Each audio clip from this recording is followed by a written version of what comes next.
Hey there, everyone. Dom Tibbetts here from 7 Sports, joined alongside 7 Sports contributor, leading the charge contributor, Howard Simon. Howard, it is got to be a weird feeling for you. You didn't have to be up at 6 a.m. to talk about this Bills loss. You got to maybe sleep in a couple more hours. I'll start right with just your overall takeaways from what that game was and specifically the second half. What were you taking in as the events of last night kind of transpired? It reminded me a little bit of last year's two games with the Jets, especially the one where they lost at MetLife Stadium, where they didn't play well, but you kept thinking, my goodness, it's Zach Wilson. What's going on here? Don't worry about it. The Bills will be fine. They're not going to play. It'll be one of those games where they don't play well. We're not happy, but they end up winning the game. And I thought, they're up 10 at the half. And let's face it, Aaron Rodgers isn't coming back. So I honestly thought if they could get one touchdown in the second half, maybe even just a couple field goals, it would be enough to win that game last night. So that's what I was thinking. I've seen this act before with their offense not playing well against that Jets defense, Dom, but I thought it's Zach Wilson. You don't need much more. You're at 13. You get to 20, the game's over, and you might, like I said, you might even win it at 16 in regulation. But yeah, that's what I was thinking.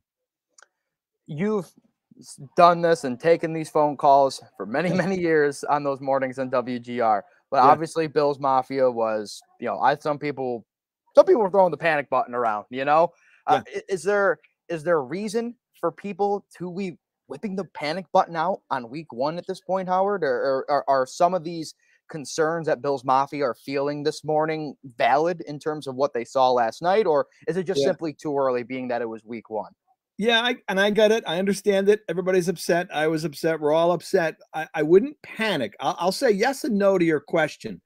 No, I wouldn't panic because honestly, I'm putting a large part of last night on who they played against, specifically the defense they faced. Because again, this is now what is 3 times a trend. I'm not sure what the actual definition. This is 3 straight games now with Josh Allen and the Bills offense has been dominated by the Jets defense. They do not have an answer for them. That's 3 straight games where they can't get past 20 points and Josh is running around for his life and it just does not look good. And they've lost 2 of those 3, by the way. So I wouldn't necessarily panic because I do believe a lot of what made the offense look bad last night was the Jets defense and that matchup. Having said that, Dom, I think the reason for concern is not that Josh can't win and not that Josh is still a franchise quarterback. The Bills are still a legitimate Super Bowl contender, even though they lost in week 1. They lost in week 1 to the Steelers a few years ago. The problem is the mistakes he made, the decisions he made. What he did last night, that's not what a franchise quarterback in his 6th year does. I mean, they're human. Joe Burrow stunk the joint out against the Browns, so I get it. But him forcing they're up 10 at halftime. Aaron Rodgers is out. They're playing Zach Wilson. Odds are maybe Zach Wilson is lucky enough to produce 1 touchdown drive. But the only way the Jets win the game last night is if the Bills literally gift wrapped it and give them the game. And that's what Josh did. The throws he made in the first half, Dom, in the first quarter, he's getting the ball out fast, right? They're throwing all these short passes. He's 8 of 9 for 54 yards. Now, that's not a lot of yards, but he's making sure he's getting the ball out, and it's safe, high percentage passes, negating their pass rush. And all of a sudden, in the second half, with a 10-point lead, he decides to go for the kill shot. Well, he couldn't do that last night because when he went for the kill shot, that's when he got the Bills into trouble. So I think it's disconcerting as a Bills fan because you've seen Josh do this. Now, more often than not, he wins.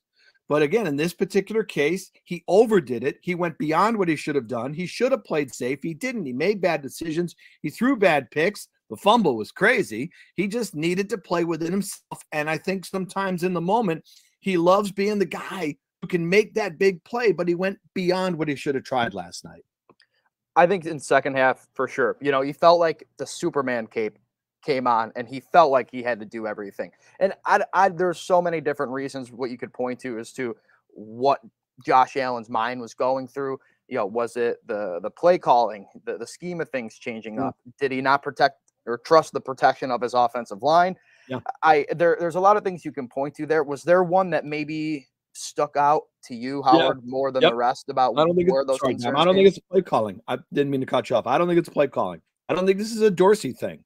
By the way, At least last night, this was definitely a 2 tight end offense now. I don't think it's Dorsey. I think it's the offensive line.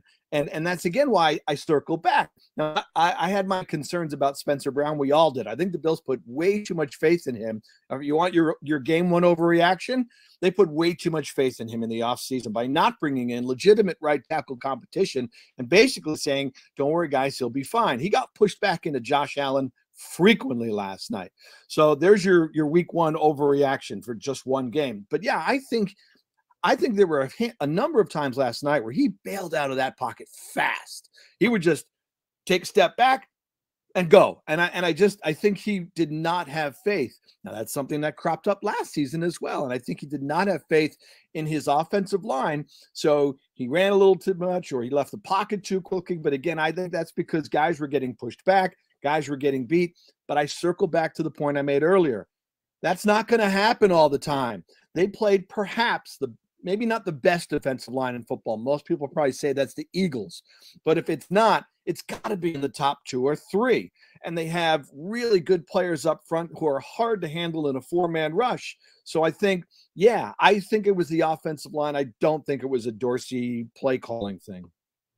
Did you feel at all, one thing I've heard too, did you feel at all that Stefan Diggs was too involved in the game plan? Do you think that the ability for the offense to spread the ball out a little bit took a hit too? Maybe that contributed to any of the problems. Was there anything there you thought? I don't think I would. I'm not sure if I would ever get to the point where I would make a statement that Stefan Diggs is too involved in the offense, because Stefan Diggs is the best playmaker on the team. He is the best offensive weapon. In fact, they don't go to Stefan Diggs enough. They went to him 9 times in the first half. He had 7 catches, Tom. And then I think he had 1 target in the second quarter, one target in the second half until that final drive. And what happens on the final drive? You're down 3. You have to score. You lose the game. What do? Diggs. Boom, boom. 4 straight targets to Diggs. Now, one of them was wiped out by his offensive pass interference, but 4 straight balls to Diggs. 3 of them were caught for 38 yards. And Diggs, getting the ball to Diggs, is why they got a field goal on the final drive. There can never be too much of getting the ball to Stefan Diggs, because what's your best option after that? Gabe Davis is still, you never know what to expect. I need more from my number 2 wide receiver. He had 2 catches last night. It's, Deontay Hardy and his speed. Okay, he had 3 catches for 9 yards. It was all behind the line of scrimmage, little tiny things, and there was not much run after catch. So the best weapon is Diggs. You never, ever ignore it. You just keep feeding your best weapon. Did the Dolphins throw the ball to Tyreek Hill too much? No. Yeah. So it's Diggs. You've got to get this guy the ball. And he was finding a way to get catches against Sauce Gardner, right? One of the best cornerbacks in the league. Yep.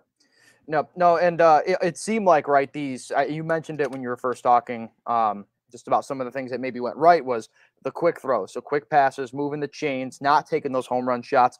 That's where you saw Stefan Diggs early in the game having some success too. And it felt like, you're right, up until that last drive, where did that go? I want to ask one more thing about last night's game before just a couple questions to move forward. Another asset that the Bills, I think, have been struggling, and I really noticed this when I was down in Pittsburgh, was the special teams. Is there a legitimate concern right now with the special teams? And I think mostly the kickoff coverage, punt return coverage. There was a return touchdown against Pittsburgh. The Chicago returners had a pretty good day. Now, mind you, preseason, you're going against guys trying to make the 53-man. But is there a legitimate concern, and maybe is there a level that you have of concern for the Bills special teams now? Yeah, not yet. I think special teams, honestly, because of the changeover. Remember, some of the guys that are the core special teams players. Well, I mean, I know Taiwan Jones comes to mind. I don't remember the whole list last year. Matakevich is still here, but that's usually the group that suffers, right? You're trying to retain your offensive and defensive players. You don't worry as much about the bottom end of the roster guys who might also be core special teamers. So I wouldn't necessarily be concerned at the onset, because I think that is a group that does go through around the league a natural amount of turnover year to year. Sometimes it does involve the younger players who aren't good enough to play regularly on offense or defense. They're on the special teams unit. So I'm not worried about that. The only thing that bothered me, I thought I read that Sean McDermott said that was supposed to be a right side punt, and that's how they covered it. And he kicked it to the left hash. So I would wonder, I don't know if this was 13 seconds, what happened on the kickoff thing, but you know, if the whole team is running down expecting a right side punt and you kick it to the left hash and everybody has to run over and then he reverses and blows down the sideline, what happened? Where was the breakdown in communication? Absolutely. So, with all that being said, this is week 1. There are still 16 more weeks, 15 more games for the Bills to get right with. 17, actually. That's right. We have 18 weeks now. Wonderful. More football.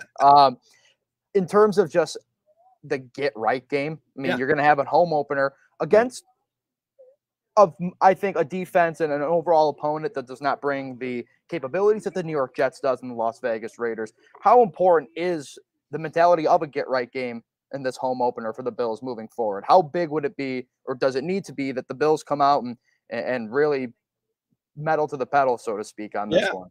Yeah, the next 2 games, actually. I thought about this before I went to bed last night, and I tweeted this out because I think I was needing to find something happy for me so I could actually go to sleep and not lay in bed obsessing over the loss for 2 hours.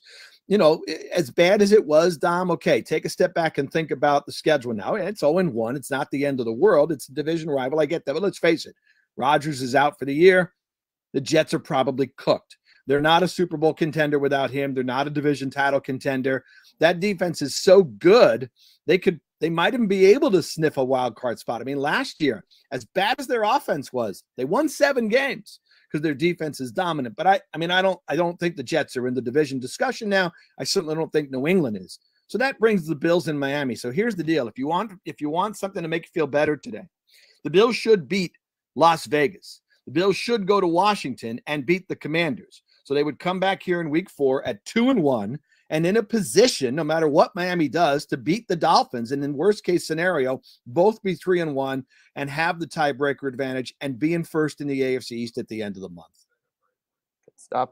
Hey, I think on a day like this, Howard, we could all use a little positivity right now. Something that's going to help us go to sleep tonight. All right. Ladies and gentlemen, as always, thank you, Howard. Appreciate your time. I'm Dom Tibbetts. That's Howard Simon. We'll catch up with you all soon.